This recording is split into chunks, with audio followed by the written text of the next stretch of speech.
Today is April 20th, 2025, and welcome to the 435th episode of the So Video Games podcast.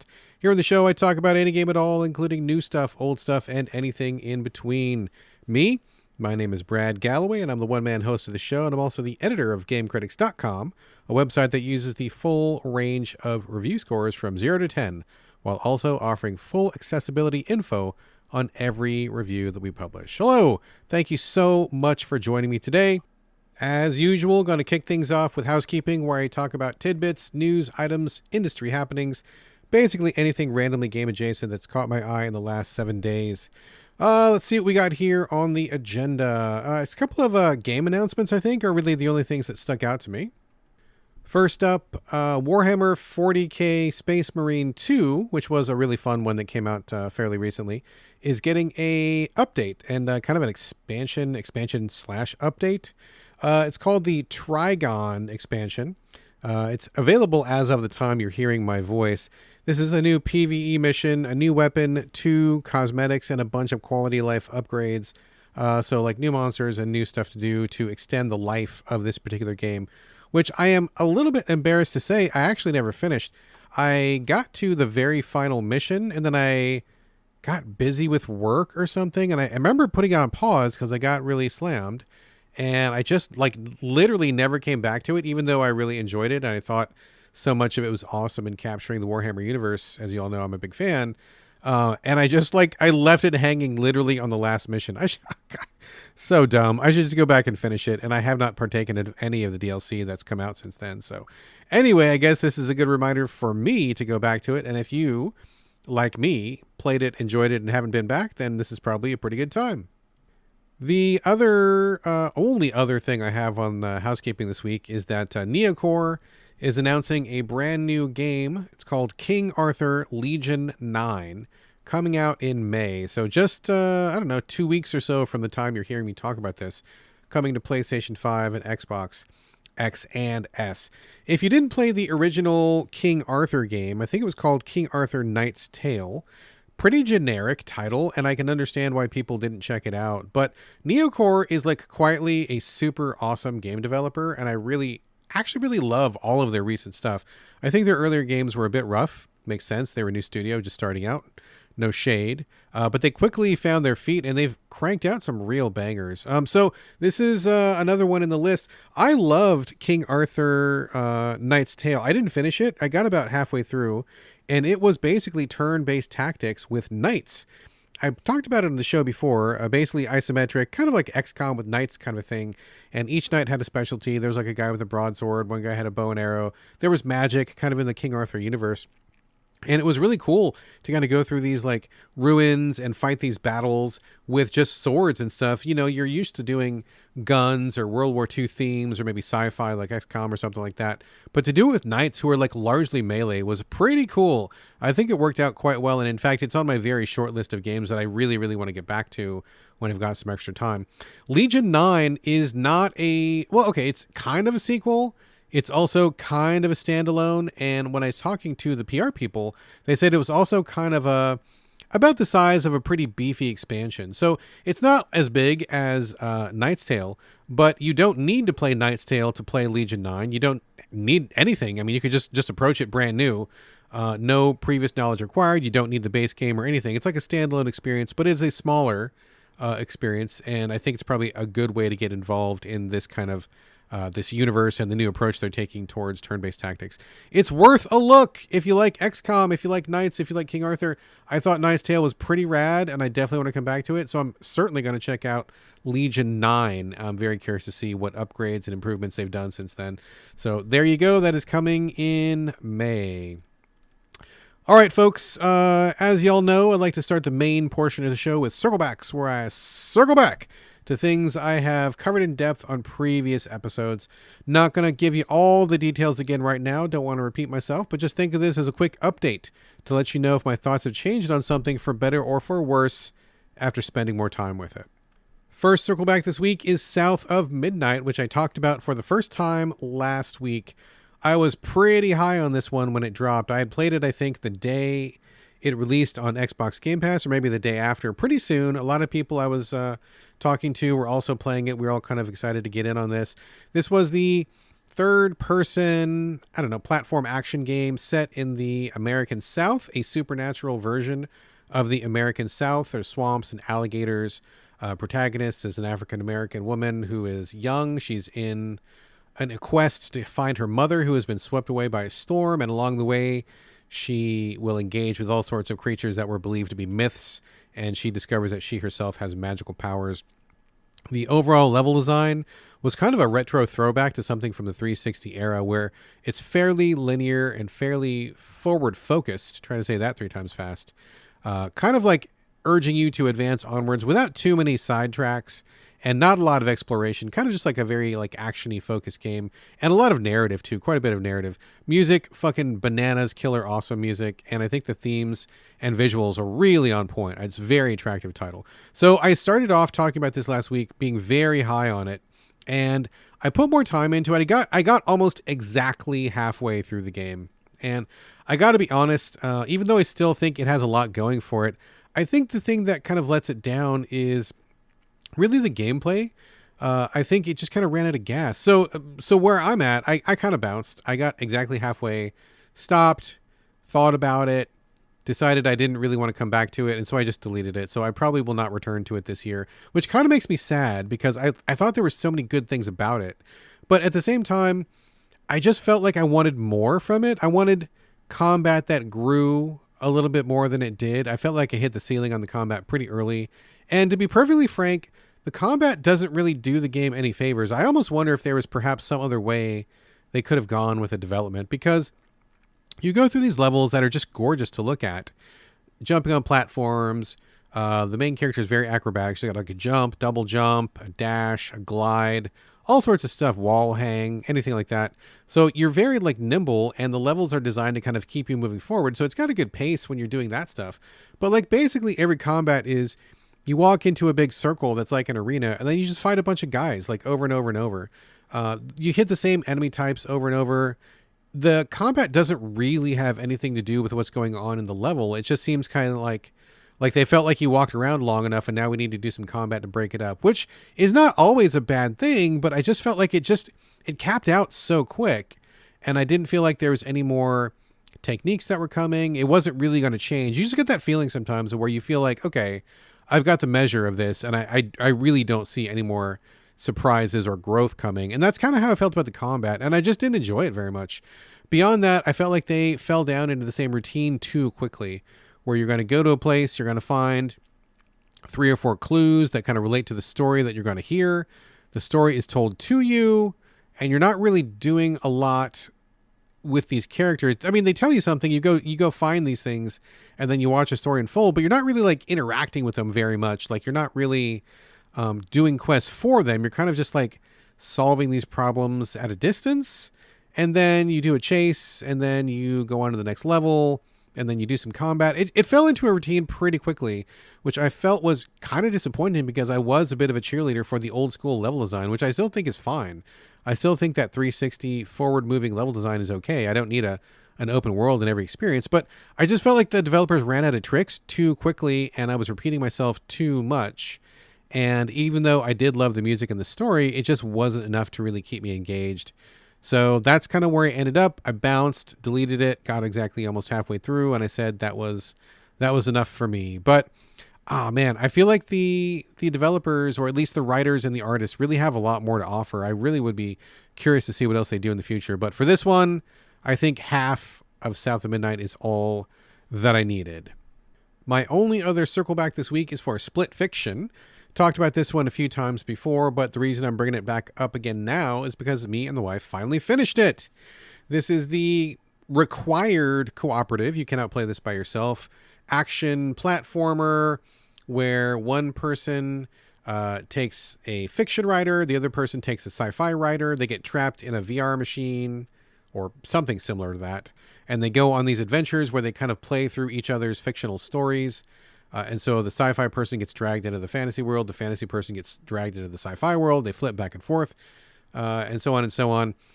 This is kind of building on Joseph Fares, the developer. He founded Hazelight, but he also did a bunch of other games, which all kind of play on the same co-op theme. It was like Brothers, A Tale of Two Sons. We had A Way Out. We had It Takes Two. And now we have Split Fiction. There might have been one more in there that I can't recall. Maybe not. But basically, Fares is kind of playing with the idea of like dividing tasks in games and experimenting with that. Probably more so than anybody else in recent memory. He's kind of got the market cornered on it. Overall, I feel like Split Fiction, I mean, the graphics were great. They were like notably good in many areas. I will say though that I feel like Mr. Fares is running out of gas a little bit. I feel like we have seen some of these mechanics in his previous games, and I've played them all. So it's like I know what he's been up to. I know what he's doing. So I saw some repeat stuff here, and I saw some stuff in the campaign of Split Fiction that didn't really end up being that surprising or that original. It pains me to say it, but I think It Takes Two probably had a few more original ideas than Split Fiction did, which was weird because if you're going to ease back on the weirdness and keep it a little bit more, I don't know, quote unquote average or expected, that might be a good way to go if you're trying to bring in people who are not traditionally gamers. Like maybe you don't want to tax them too much and give them tasks that are simple enough for them to do. That makes sense. But at the same time, this game's difficulty was actually amped up pretty high. I think this is probably the most difficult one that he has done so far. I mean, maybe I'm wrong, but it was definitely keyed up a little bit higher than I expected. My wife and I are both very experienced gamers, so we got through it, but there was more than a few times when I'm like, Jesus, why is this so hard? Like, God, why are we trying this like 15 times in a row? We should have already passed this. This is a little bit too hard. So I think that anybody who is not already a gamer will probably struggle quite a bit with the campaign. There's many points that I thought were quite difficult, especially when you need to coordinate with your team. So that's a thing that kind of confuses me a little bit. Don't know why it's so hard. I will also say the campaign kind of overstayed its welcome. I think by the time we got to the 3/4 mark, we were both like ready to be done with it, but there was still a pretty good chunk left. So it sounds like maybe I'm not too high on it, and I guess maybe I'm not. But I will say, to be absolutely fair and to give full credit to the Hazelight team and to Joseph Fares, the last level was holy shit, so unbelievable and crazy and show-stopping, mind-blowing, face-melting. I couldn't believe it. Like, me and the wife were both like, oh shit, like, oh, look at this. I'm not going to spoil it. But we were both like, oh my God, like, oh wow, look at this. And oh, look at this. Oh, so weird. I can't believe this. I'm not going to spoil anything about it, but it really goes a place that I have not seen another game go before. At least not that I can recall. And certainly not in a co-op sense. And that last level, it's I don't want to oversell it, but I feel like it's almost worth going through the whole game just to see the last level. I mean, it's not, but almost, right? It was so cool and so different and so creative from what had come before. And especially because we were kind of feeling fatigued at that point, right? Like we kind of felt like we were kind of done at the 3/4 mark, that we were going to just like skid to the credits and just roll on and whatever. But man, that last level killed it. Like it was so fucking cool. It was really cool. I mean, I think the only thing that kind of makes me think of something similar was like one of the fights in DMC, Devil May Cry, not the actual Devil May Cry, but the one that was done by the other team, the one that people don't like. That DMC is actually a pretty great game. And there's one particular fight in that DMC. I'm not going to say what it is, but if you know, you know. That was a pretty cool and mind-bending fight. And this is kind of like that. Got the same flavor, but it goes like 10,000 miles further than that. And it just really like broke the fourth wall in an awesome way. It changed up our expectations. It did very surprising things. And it's a kind of a shame that they waited until the very last level to do some of that, because it would have been cool if they had peppered some of that earlier on in the game. But whatever. That last level, my hat is off to you, sir. That was actually gold star shit. Very cool stuff. The wife and I both felt like we ended on a high note with that, which was good. So overall, it's a weird game, kind of uneven, a little bit too long, but man, that finale just fucking blew our damn minds, dude. So that was some real wowzer stuff and a definite thumbs up for sure. All right, that is the end of the circle backs. I'm going to get into the main portion of the show here. I will say, though, I kind of screwed myself because whenever we get game codes here at Game Critics or So Video Games, most of the time there's an embargo attached to that. And if you're not familiar with that, what that means, I mean, I think most people probably get it. But if you don't, they'll send you a code ahead of time with the understanding that you will not talk about it before a certain date, because they want to have all of their PR push hitting at the same time. They're coordinating their PR efforts. They want to have all the reviewers talking about the game at the same time for various reasons. I'm not going to get into the whole thing, but there's logic behind it. And so they'll give you a code and say, hey, here's your code. It works. You can play it now, but please don't talk about it until XYZ date. And we always adhere to that. We have no interest in breaking embargo. That's not who we are. The problem is that I write these embargoes down and then sometimes I forget about them. But don't be scared, because I always check before I post them on the show, and it just so happens that 2 of the games I had planned to talk about for this week's show, I fucked up, and I booked them for the wrong show. I should have talked about them next week, but I planned to talk about them this week, but now I can't, which means I need to remove them from the script, and I kind of like messed up my flow. I had a whole like agenda ready to go. And when I double check the dates, I'm like, God damn it, 2 of the things I had planned to talk about, I can't actually talk about. So I'm going to put a pin in those, and it's going to mess up the rest of the episode. But that's okay. I still got plenty of stuff to talk about. But just know I'm gritting my teeth and just like feeling very upset with myself that I didn't double check the dates, because I would have like played something else instead. But that's okay. Plenty of stuff to talk about in the meantime. No worries. We're going to start off with a very, very, very last minute addition to the show. Not because of me and my fuck up, but because PR got me the code just like super recently. So shout out to the PR folks for sending this one over. It's called All in Abyss, Judged the Fake. Playing this on the Switch. I think it's a great fit for the Switch. I was playing in dock mode, and so a lot of the stuff was bigger. I need to actually give it some time in handheld mode, which I will probably do later today. But just FYI, everything I'm talking about right now has been in handheld mode because I had a Sunday morning and I wanted to play on the big TV, and that's what I wanted to do. So just keep that in mind. Asterisk, I do not have the full evaluation for dock mode. This is an interesting one. It is a visual novel set in a, I don't know, future fantasy dystopian city where you're kind of like in this like blasted earth, and there's like one megalopolis city where the core of the city is where all the rich folks live, and they like, you know, the 1%ers, they've got all the money and the luxury and the wealth and stuff. And then surrounding that is like this giant like donut of like poor people in the slums and the back alleys and the streets and crime and stuff like that. So basically any major American city. In this, you play a gambling woman, girl, I guess. I'm not sure. The visuals of this game are very like anime inspired, and I will say that almost all of the designs I've seen so far skew on the quote unquote appears very young side, so that makes me slightly uncomfortable. I don't know that there's any sexual content in this. There may be, there may not be. There have been multiple references to sexual content, and everybody have come across so far. Oh, that's not true. No. I believe all of the main characters in this lean towards the lesbian side of things, which I mean is fine. I have like zero problem with that whatsoever. But I just have a little bit of hesitation because all of the characters appear to be very youthful, and that is kind of, I don't know, a little bit skeevy to me. I know that visual standards are different in Japan, but that doesn't make me any more comfortable with it. I like my ladies to be well over 18 and full-blooded women, and these characters are just a bit young for me. But again, I don't know that there's going to be any explicit sexual content. I seriously doubt it, although there has been some spicy stuff on the Switch lately. Anyway, not relevant. Getting back to the game itself, so you play this woman. I'm just going to say woman. This woman who is a gambler. She's like the world's best gambler, and she comes to this city because she wants to square off against the other gamblers in this city. She is not a poker expert, and the game everybody plays here in the city is Texas Hold'em. Now, me personally, I don't think I've ever played Texas Hold'em in real life. I've heard of it, of course, but I'm more of a draw poker player, and I just don't have any experience with that. And to be fair, I didn't really even know what the rules of Texas Hold'em were. So you get into this, and the lady that you are wants to gamble and win. She's kind of a weird character. She's like, she wants to like drink and gamble and party. She's like really like got that kind of like wildlife, kind of nightlife Vegas vibe to her.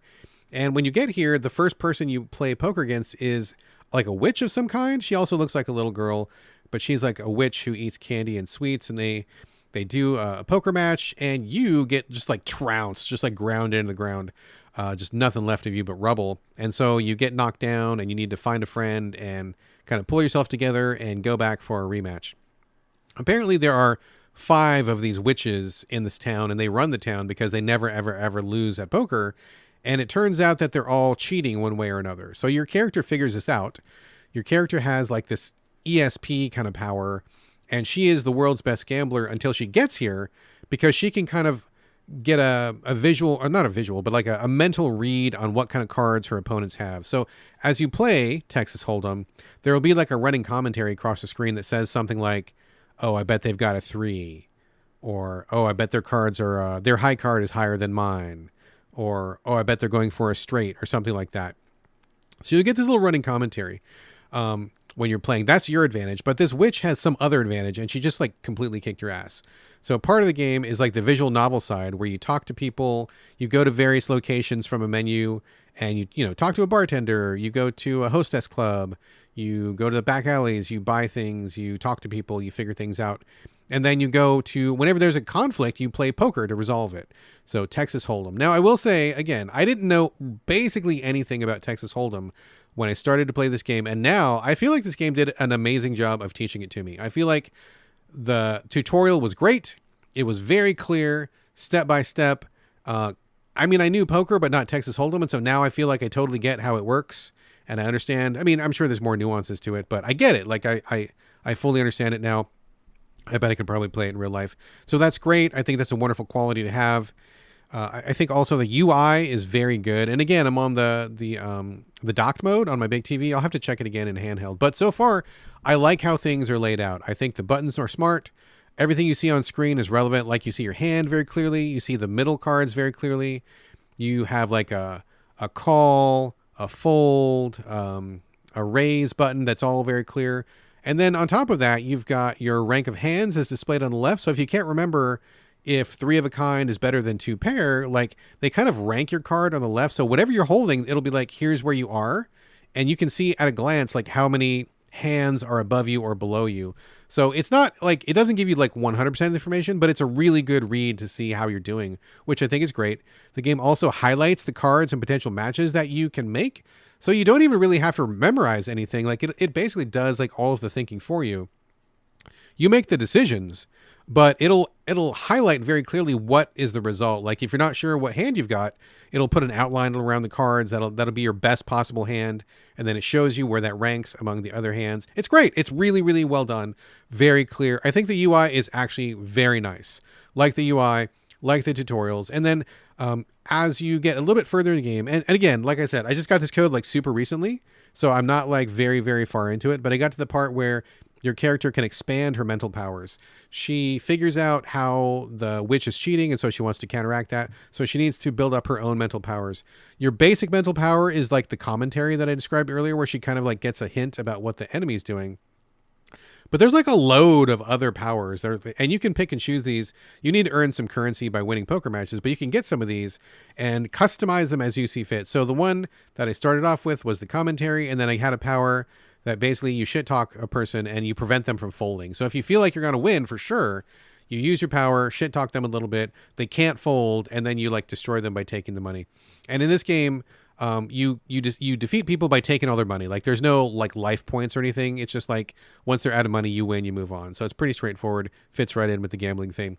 But there's other powers. Like one of the earliest powers is you can draw any card you want. So I think drawing one card of any card you want, that's powerful. That's super powerful. So you've got that on your side. There's also some that like double the power of whatever specific hand you have. So if you are often getting 2 pair or 3 of a kind or something like that, and you know that, and that's your strategy, you can get a mental power that increases how much money you win for those. There's a bunch of other things like that where you can decide what your next suit will be in case you go for flushes all the time. So there's all sorts of stuff that you can do. You can customize, mix and match. You need to earn some currency to unlock some of those. But once you get them unlocked, you can like build your character out. It's not like a giant skill tree or anything, but there's like a pretty good amount of powers there, and there might be some more later. So you can customize your abilities to give you an edge in the gambling. And so far, I think this is actually quite a good title. I really like it. I mean, I think the artwork quality is very good, aside from the fact that I think all the girls look a little too young. I think the UI is great. I think I love that they fucking taught me Texas Hold'em like within like 5 minutes. I think that was amazing. I think the systems are great. The writing is kind of funny. So it's all good. I really like this a lot. It's called All in Abyss, Judge the Fake, playing it on the Switch. Like I said, I just got into it, so I'm nowhere near, defeating the 5 witches or anything. I just started it basically yesterday. But so far, this is like complete green light, very interesting, and I really dig it a lot. So yeah, man, good stuff. If you want a good game to learn Texas Hold'em, this is a solid one for sure. And I am positive I will be reporting on this one again. This is probably going to become my new nighttime, bedtime game. So I dig it. All in Abyss, Judge the Fake, good stuff. All right, next up is Bionic Bay, and I was provided a code for this from the publisher. Thank you very much. This is a 2D pixel-based physicsy platformer. You are I don't quite exactly know what's going on because the story is very like, kind of abstract, and they kind of don't tell you a lot. It's very vibes, very atmosphere, which I think is good so far. And to that end, the graphics are fucking phenomenal. But basically the game starts off with, and this is my interpretation of it. I think you are a scientist and you're in a lab and you're working on some kind of an artifact. And it looks like you guys don't quite know what you're doing. Maybe it's alien in origin, maybe it's extra dimensional in origin. We don't quite know. And there's no dialogue or anything. You're kind of just taking in the scene. So it looks like there's a bunch of scientists who are fiddling with this artifact. And then somebody triggers something, and then the next thing you know, you wake up in this weird ass dimension where it's almost like a hell dimension where there's like machines and industry and mechanization, but also fire and lava and weird aliens like way in the background. And you just like, it is certainly not Earth where you are. I have no fucking idea where you are, and you don't know either. And then you're just kind of let loose to do whatever you can do. So once you're in this new dimension, which, I mean, again, the atmosphere is like incredible. Like it's just like oranges and reds and blacks and weird shapes and unnatural shapes. And the gravity can get weird sometimes. And you don't know what anything is. It's just very, very, very strange. It reminds me a lot of something like Inside or Limbo or Out of This World or any of those where you kind of, you find yourself in some new location and you're kind of figuring things out as you go. Again, 2D pixel based, very physicsy. Your guy can, I don't want to spoil anything, so I will ease back on some of my description here, but your guy can jump, roll, do like a leap, and you can kind of like chain these a little bit. You can like roll, leap, jump, leap again, and you can get some pretty serious air going. And in the very beginning, it does look like he has some kind of experiment done to him where he gets like superhuman survivability. I need to go back and watch it again, but it looked like he got zapped with a beam and it made his body kind of rubbery, which kind of explains how he can survive so much fall damage, or maybe why he's so jumpy, like he's able to do these 30-foot jumps or whatever. But regardless, you have like, superhuman jumping abilities and climbing abilities, lots of energy. Watching what this guy does makes me tired, man. I wouldn't survive even level 1 in this game. I would never pull it off in real life. Anyway, so you do all these things, and there's another ability you get pretty close to the beginning where you have a device. You can tag not any, but many objects in your environment. And then when you push a button, you switch places with that thing. So let's say, for example, you're in a hallway and there's a big block in your way and you can't get through it. You walk up to the block, you take a step back, push the button, and then you and the block swap places. You are now in front of the block and the block is behind you, and you can progress on your way. They use that trick in many, many, many different ways, in many different like physicsy ways. This game uses its own physics engine, so things bounce and fall and have weight and get knocked around in a very physicsy way, which also means there's a lot of randomness to the way that things happen. So if you jump and land on a platform, you might land on it 5 different ways, and each one will have a different result. Like it's not pre-programmed. And so you got to be pretty careful about what you're touching, how you're landing, how fast you're going, because inertia, momentum, gravity, all factors in. Very touchy, very squirrely, but it feels like it's all intentional, and it just takes kind of a light touch and a good platforming ability to kind of get through some of this stuff. It starts out pretty simple, but it does get quite challenging. I guess I don't know how many levels there are, but I've been playing for a pretty good amount of time, and I feel like I've gone through a big chunk of the levels anyway. And so there are definitely some hard spots that crop up. There's a few things where it's that kind of physics puzzle where you think you know what you're supposed to do, but it just doesn't work out, and you're not sure if maybe you're just not executing properly, or maybe you just have the wrong idea in the first place. And the game doesn't really give you any hints or any answers. They are very generous with save points, which I am extremely grateful for, because if they weren't, this would be like one of those controller throwing games. But you basically start at exactly where you died most of the time, which is perfect. So you'll die a lot, and you'll have to experiment a lot, and you'll have to try out a few. I mean, most of the things are easy, and you'll figure them out no problem. But a couple of them are kind of head scratchers, and you're like, am I supposed to ride this thing? Am I throwing something? Am I warping myself? I don't even understand what I'm doing. And then you kind of throw yourself at it for a little while, and then eventually something will pop up. Maybe you missed something that you didn't notice, or maybe something works slightly differently than you thought it did, and you'll eventually get there. So I think so far it's been pretty good. I have had a couple of controller throwing moments where I just couldn't get the timing quite right, or I felt like the challenge was not quite as smooth as it should be. But then again, I'm not sure that I'm doing it the right way. Maybe I'm doing a solution that the developers didn't intend, and who knows what. So it's that kind of weird loosey-goosey feel to it. But I think it feels very interesting and curious. I think that there's a lot of puzzles here to be solved, a lot of physics-based puzzles that, if you like that kind of gameplay, I think are pretty engaging. And later on, and this is not a spoiler, but later on, it's in the trailer, so I don't feel bad saying this. You do have a power where you can slow time. And so sometimes you'll come across like spinning blades, and you'll have to like get through there. And the only way to do it is to stop time. The blades, they don't stop completely, but they slow way, way, way, way down. And you can like jump over them and then keep going. Or in one instance, I needed to cross this enormous chasm. And so I punched a box, and before it went flying off into space, I did my time stop thing, jumped on the box, and then restarted time, and then the box carried me like across the chasm. So that's kind of stuff that you're doing in Bionic Bay. I think that's about the long and the short of it, at least as much as I'm comfortable to discuss now. I don't want to spoil anything. I will say that, again, atmosphere, incredible. Graphics, incredible. I think the physics puzzles are all pretty good, and most of them have been quite fair. I figured most of them out pretty quickly, and as long as you're good at platformers, I don't think that kind of person will have too much trouble, although there are definitely a few difficulty spikes. I would not recommend this for a casual player unless they were ready for a challenge. I will also say that I don't have a lot of story so far. I got I think a total of one cutscene after the initial cutscene, and I'm curious to see if I'm going to get more. I want more. I want to figure out what's going on. I want to hear more about this new place that I'm in, this weird industrial hell dimension. What's going on? So we got one cutscene. It kind of wet my palate a little bit. I want more of this. I don't know how much is coming, but hopefully we'll get some more before credits roll. But so far, Bionic Bay is good stuff. If you are in for that kind of like skills heavy, platform heavy, twitch heavy, physics heavy, 2D jumpy jump experience, I think it really nails it.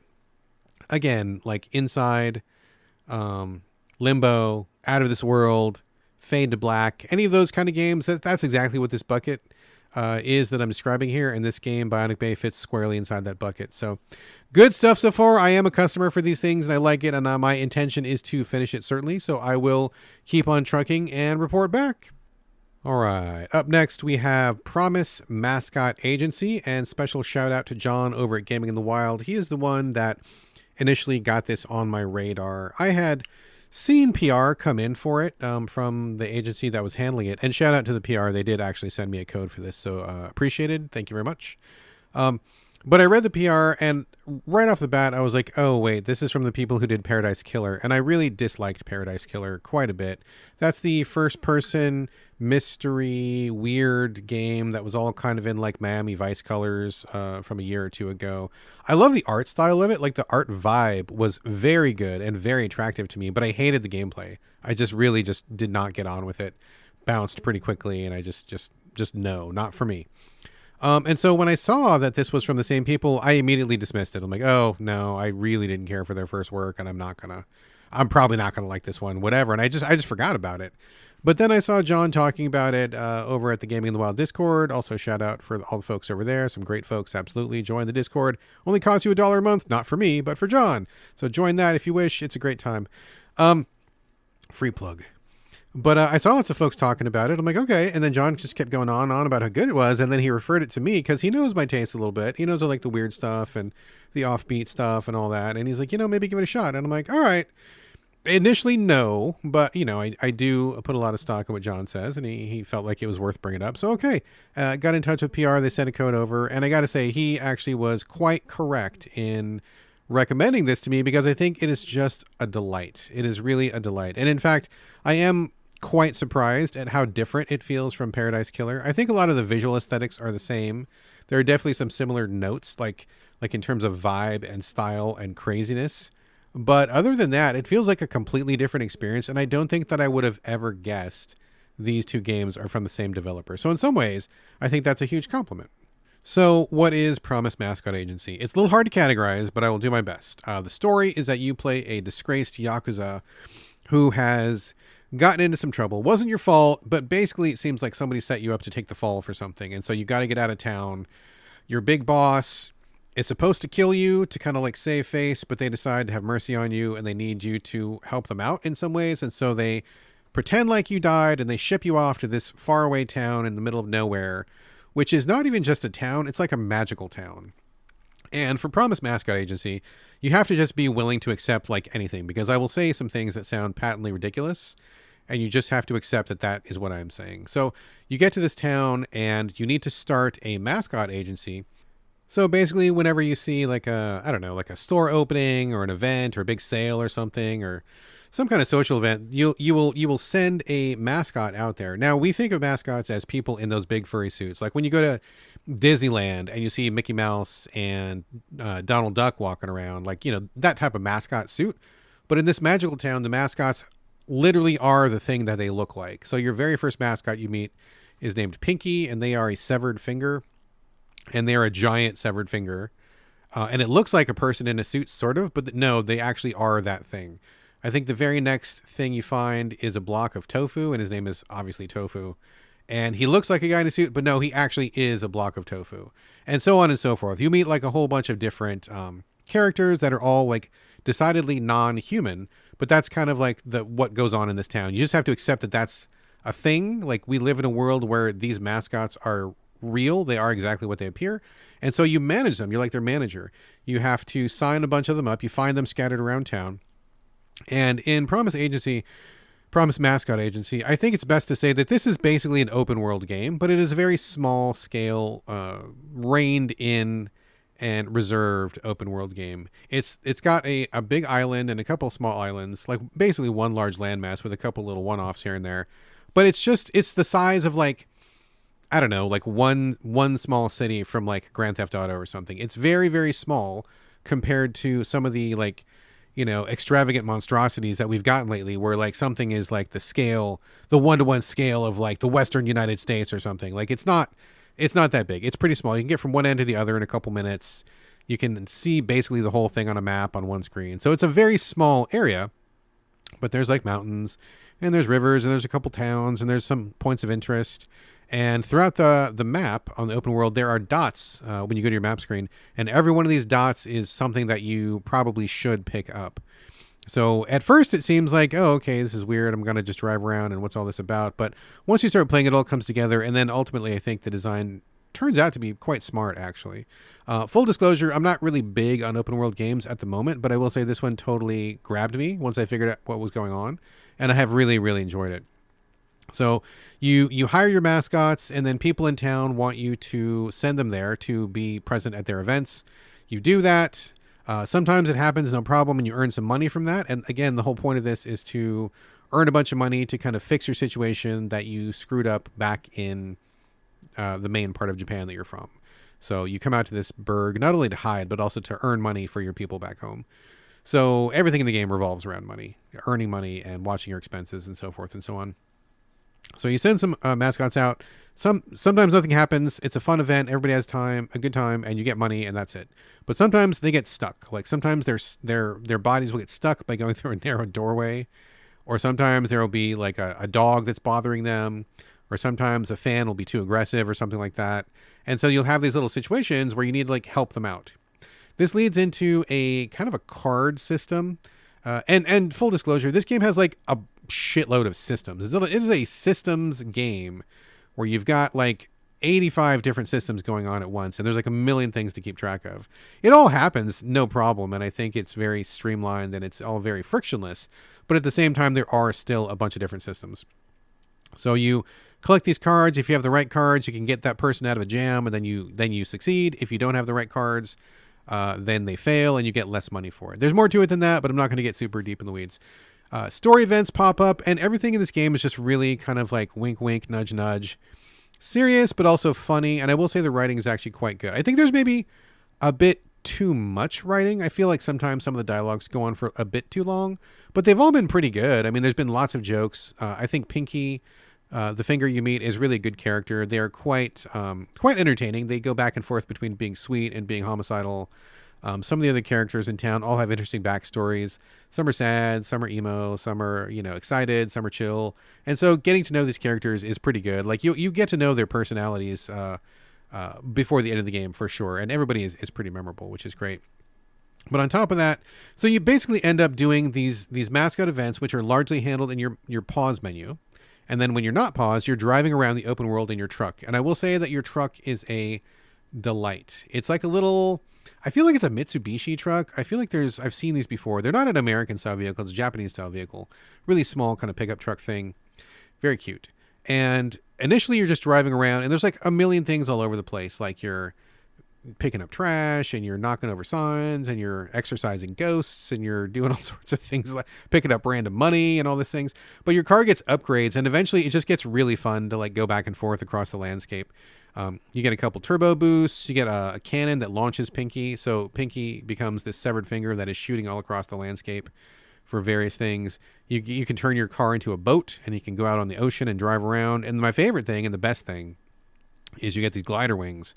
And you can pop those wings out at any time, and then you click on your nitrous or whatever, and you can just take off in the air and just fly. You just fly all over the place. So you essentially have a car that transforms into a boat and a plane, and flying around is really fun, especially once you get like the full max boosters, and you can just go from place to place to place. There is fast travel, although it takes a while to unlock it. And in fact, I did not unlock it for quite a long time. I probably could have done it much earlier, but I just kind of didn't. So I did not have fast travel for a long time, and it didn't really bother me that much. It's no big deal. So in the middle of all this stuff, you're doing the driving around with your amazing car. You're sending mascots out. You eventually get like a claw machine that you play. You're doing all sorts of like renovations, different menu renovations, menu based. So you're helping out the town by reinvigorating itself, and you're meeting other characters across the map. And then you're also helping someone run for mayor.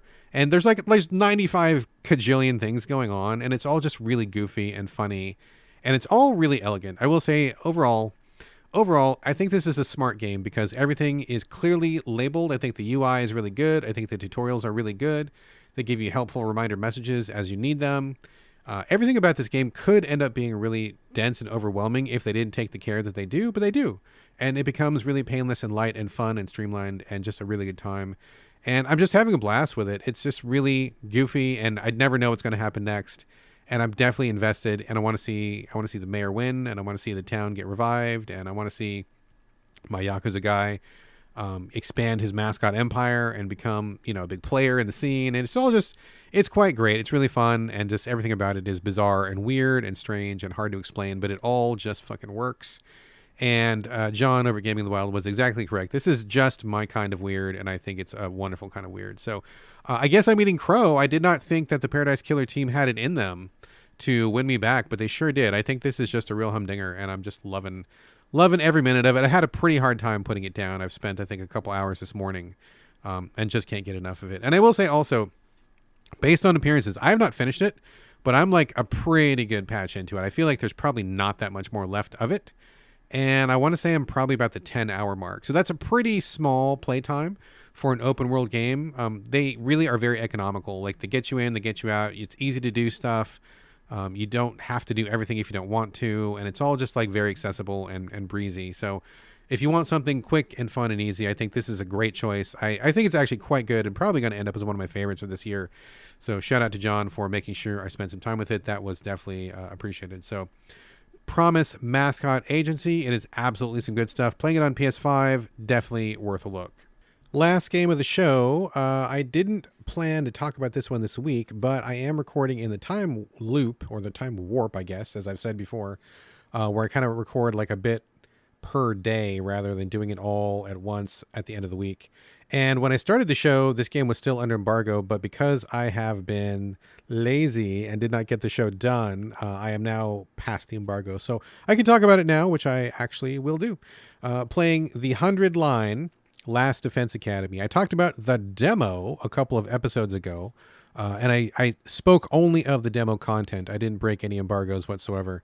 But now the embargo is down. I can say that I have been playing the full version, and I think it's quite good.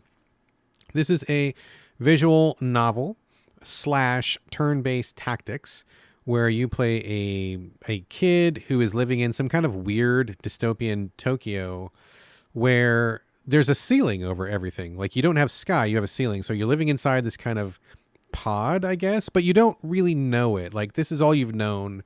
It seems normal to you. Other people are acting like it's normal. No one feels like you're inside a cage or whatever. So you're just living your life. Monsters attack. You've never seen them before. You don't know what's going on. Things happen. You get kidnapped and you end up at the Last Defense Academy. It is a school, sort of, where you're there with a bunch of other kids who are all taken from their own homes, and you are employed to defend something. You don't know what it is. They don't want to tell you, but they're like, it's super important. We know that you are not home, but if you want to protect your home, then you need to fight for us here at the academy. And if you fight for us here for 100 days, we'll send you back to your home and your world will be saved and everything is fine. So there's lots of questions, lots of mystery. Very little is explained at the beginning other than you're in this new place and you very soon get new powers that translate to how you play on in the combat, which I'll get to in a second. This is coming from the Danganronpa team, which I've mentioned before. I love Danganronpa. I think Danganronpa 1 and 2 are some of the best visual novels I've ever played in my life. I have not played Danganronpa 3, but I suspect it is probably equally as good. Bought it, haven't played it. So this has a lot of shared DNA with Danganronpa, obviously, since it's the same people who are involved, but also like in themes. In Danganronpa, you were a bunch of kids in a school taken away from your home and you had to play like a death game. In this 100 line, I mean, a bunch of kids taken away in a school. Maybe it's a death game, maybe it's not. Like, you're not sure, but you're also doing this combat against enemies. So there's some definite parallels there. I think some of the artwork, because the same artist obviously, has some visual parallels, which is, good, because I think the art is quite good, but it looks very familiar. Just a lot of the vibes, everything about it, the way that they handle the dialogue, the way that you're doing the visual novel progression, it all is just very, very, very reminiscent of Danganronpa, which is good because I think Danganronpa is amazing. But it may seem a little bit too similar to some folks at the beginning. It did to me, and I was like, gosh, I hope they're not going back to the same well again, because that was amazing, but you can only do that so many times. But no, they actually do branch out pretty quickly, and things take a very different turn. So as you go through the visual novel sections, it's interesting because it seems like they are setting you up to do a very similar thing with Danganronpa, where you start your day, you have a certain number of meetups you can do with your friends to increase their storylines or increase your stats by meeting them. Let's say, for example, you meet with the math girl and talk to her for a minute, like you increase your relationship and then your math stat goes up. You go meet with the PE guy and you become better friends with him by one notch and your PE stat goes up or whatever. That's kind of shared between both games, but I will say it is very, very minimal in Last Defense Academy so far. It seems like they're going to lean into it, but then the story kind of veers away and you do like all these other things. And to be honest, I haven't had a lot of chances to really kind of decide who I'm hanging out with or what I'm going to do. The game keeps introducing tons of systems, lots of different rooms in the school that you can go to like increase your stats and change your weapons and customize things. But we just haven't had a lot of time because the enemies have been attacking so often. I've been playing this for quite a while and it still feels like I'm still kind of at the beginning of it. I'm not sure how long it's going to be, but it's probably going to be a pretty sizable campaign, I would guess, guessing so far. But you do a lot of visual novel stuff, and there are some choices, although at the point that I'm at right now, and I am not near the end, I'm not even sure if I'm halfway, honestly. It seems like you haven't had a lot of choices. Pretty linear. But every once in a while, you will have enemies attack the school, and at that point, you go out to the front of the school in like the yard or, the campus or whatever, and you do these turn-based battles. And the turn-based battles are quite different than you would expect. It seems from looking at screenshots like it's all by the numbers, but that actually is not even remotely the case. There's lots of changes, lots of new ideas in the system, and it took me a while to wrap my head around it. I approached it as a normal turn-based tactics game, and I found out that did not work, and I really had to think about, like, what is happening here? Like, what is going on? So each character has their own ability, like their own method of attack. Like one guy will attack in a straight line, one guy will attack like in a square, and the grids that you're on are square based, so that kind of makes sense. One person can shoot, so forth and so on, but the attack values are really low. So most of your characters are doing like literally 1 damage. And since many enemies have 1 health, that's okay, but sometimes you come up against something bigger and it feels like a problem. But you can increase the attack power by various ways. But basically, you're kind of just managing 2 different types of enemies. The little peon guys with 1 hit point, and then larger guys, which have like 2, 4, 6, 10, 15, all the way up to like 50 hit points. And so there's a system where you kill guys and you earn like, I forget what they call it. They call it like anima or something like that. And so when you get an anima saved up by killing enough guys, then you have access to this other menu of special abilities where you can do like these like giant attacks that wipe out a whole bunch at once, or you can increase your attack power, or you can counter everybody that hits you that turn or something like that. So it quickly becomes a game of not just killing the enemies, but like surveying the map and seeing, okay, where are the bigger guys? You want to hit the bigger guys because, and this is kind of a twist that I feel like maybe I overlooked, or maybe the game didn't properly explain, but when you kill a little guy, nothing happens. He just goes away and he's gone. When you kill a bigger guy, you get 1 extra turn. And I didn't pick up on that for a little while.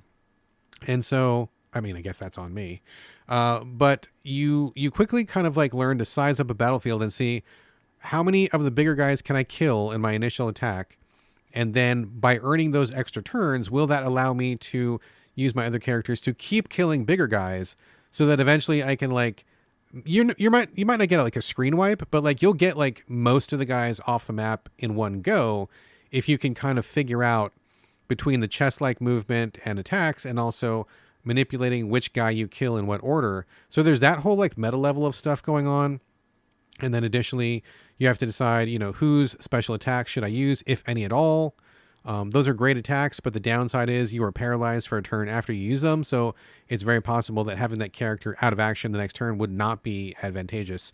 So you've got to like measure that up. And so there's lots of systems going on. I think it's an interesting system, and it feels very different than it looks. It really took me a while to wrap my head around it. But I think now that I've got a better handle, I do appreciate that it's doing something pretty different. It does not just feel like XCOM again. It feels like, presentation-wise, kind of reminiscent of XCOM, but does not feel like it at all. It's way more measured, way more judicious, way more strategic in the sense of you have to be extremely careful with your moves because you don't really have like a big attack. You don't have a bunch of guys that can go. Oh, and the other thing I forgot to mention is you do not have enough turns for all of the characters on your side to take a turn. So in most turn-based tactics, everybody in your turn gets to go, or sometimes it'll be like, you go, enemy goes, you go, enemy goes, or whatever until everybody goes. In this case, you can have up to like 12 or 15 characters on the battlefield that are your characters. You'll have 4 turns. So like that means, 11 guys are not going to take a turn, which is crazy and weird and different. But if you manipulate the system that I just described about getting extra turns by killing the bigger guys, then you can distribute the turns between those people or just have your best characters go a couple more times. So it's really a mind-bending sort of thing to play a strategy game like this and realize not everybody's going to get a turn every time, which is mostly how these games play out. So I think the developers are doing a lot of different things with the combat design, which I think is welcome and good. I have been pretty successful so far once I figured out how to play it, and I don't think the combat has been extremely difficult, although now that I think about it, I did turn it to difficulty once, so maybe it is pretty hard, but I was still learning at that time. I bet if I knew then what I know now, I bet I could probably do it. But I will say, yeah, I did turn it down 1 notch, and I think it's been fine there, so just heads up on that. The other part to this game is that there's also this kind of board game aspect. When you are between battles, you need to go and gather materials to keep yourself going. You can go to a ruined city that's outside the academy, and it's like it almost looks like a board game, like you're playing, I don't know, Monopoly or something, where you have these, you basically just roll a dice and you go a couple squares, and whatever's on the square can be a random event. It'll be, you get an item, you fight a battle, you have a positive outcome, negative outcome. And so you're doing that. You're talking to characters, you're building relationships, you're doing some customization stuff back at the school, and then you're doing a lot of these battles, but mostly you're doing visual novel adventure. And like I said, the story is pretty linear so far, but it's a good one. I'm very curious to see where it goes. There's been a couple twists and turns so far, a lot of questions to be answered that I haven't gotten to yet. And it seems like there's quite a bit of game ahead of me to go. So I think I'm probably about a third of the way through. Yeah, probably about a third. I'd say that's probably about right. And it's been really interesting. Very different than I expected. It's surprising in some ways. I think the design is surprising in some ways, and it definitely feels fresh in terms of the combat. And I do appreciate the skill and quality that the writers bring. I think all the dialogue is quite good. I think the characters are interesting, very visually appealing. It's just a really, really solid package. So I think so far, I'm nowhere near ready to give a final evaluation of it. But so far, I am really liking the 100-line Last Defense Academy. I think it's great. And if you like Danganronpa or you like turn-based tactics and you're looking for something a little bit off the beaten path, this is pretty firmly off the beaten path, no matter which way you look at it. So definitely worth a shot. And so far, a super clear and obvious thumbs up. All right, folks, game portion of the show is now officially done. But like many humans, I do spend a few minutes a week in front of screens that don't have menus or life bars.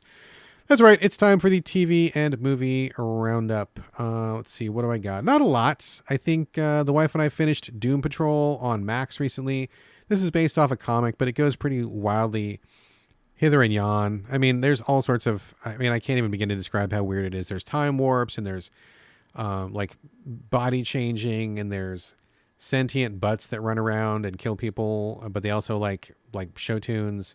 There's aliens, there's sadness. There's also some really heartfelt and heart-wrenching moments. I think I mentioned this before, but one of the, most emotional moments I think I've ever had watching TV was in Doom Patrol when they were talking about one of the characters and how he felt like his life did not turn out the way that he had hoped it would. Not spoiling anything there. But man, what a moment. I think I was literally sobbing my eyes out when I was watching that scene, and it was just so good. So Doom Patrol is pretty crazy. Definitely in the same bucket as something like the Umbrella Academy, where you have a team of heroes who are all kind of slightly broken in one way or another. And then the show is really about their relationship. It's not really about doing superhero stuff, although they do a fair amount, but it's all just really weird and offbeat. And they go after Sasquatch in one of them, and they go to space a couple times, and they do just all sorts of just crazy, super, super random stuff. But I ended up really liking it a lot. They unfortunately did not get to play the season out as they wanted to. They do finish. They bring Doom Patrol to a close, but they were planning to do another season, but they got caught up in the Warner Brothers Max merger or whatever. It was whatever happened, whenever they did this big merger, and a lot of the DC stuff got cut back, DC Universe stuff. And this was one of them. Apparently ratings were really good. They were solid. They had plans for another season or two. But because of the merger, the bigwigs in the office decided to cut a bunch of stuff. And this was one of the things they decided to cut for basically no reason. So luckily, the writers got a heads up on that, and they were able to just bring the series to a close rather than having it just stop dead, which I'm grateful for. But they certainly could have gone on longer. I would have watched longer, but at least they got to have some kind of wrap up, which is kind of, very rare and infrequent these days, sadly. So Doom Patrol, definitely a big thumbs up. Check it out. Also, the family is on the final season of Star Trek Voyager. Started out as kind of a weird thing, but we have grown to like it. I think the writers took a while to find their footing, and I think a lot of the episodes are kind of like Monster of the Week, or they just kind of stand alone in a way that didn't really build towards anything larger, which is the really old school Star Trek approach. But after watching Deep Space Nine, we really want something that has a continuing storyline and characters that grow and change. And now that we are in the final season of Voyager, we're finally getting some of that, which is ironic because the show is almost over. But that said, we have really enjoyed it. We've only got maybe 15 episodes left to go. Definitely curious to see how this wraps up. And I didn't spoil myself, but I did cheat a little bit. And I'm did they finish it or did it just end? And apparently it does come to a conclusion, which I'm very grateful for. Again, because no show should just dead stop. That sucks. The only other thing I'm watching this week is The Residence. It's on Netflix, watching this with the wife.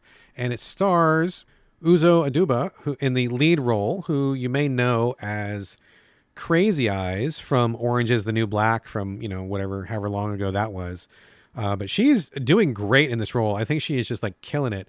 She plays the world's greatest detective, and she is called into the White House to solve a mystery that seems like it cannot be solved. And it's a real character piece. I mean, it's about her being this really idiosyncratic and eccentric detective who would much rather be bird watching than solving a crime. Everybody in the White House is a fucking lunatic, and people are just bouncing off each other. There's like 19 different storylines going on, and everybody's just trying to like get back to business as usual while doing dirty politics as usual, while trying to just do whatever they do in the White House. And you see the politicians, you see the people who are the staff, you see the detective, and it's all just a really, really entertaining case. There's lots of like witty banter. This comes from Shonda Rhimes and her Shondaland production company, which I think is great. And there's many moments in this that I think are really well done because, I mean, the lead character is obviously a woman of color, and she is in this position of power that is clashing with a lot of like white politicians. And she just like holds her ground, and she is really strong, and she like takes literally zero shit. And it's really great to see a character kind of, you know, inhabiting that space and having that kind of power and that presence on screen. I think Uzo Aduba does great. I love her in this role. It's perfect for her. I'm really enjoying this. I think we have one episode left.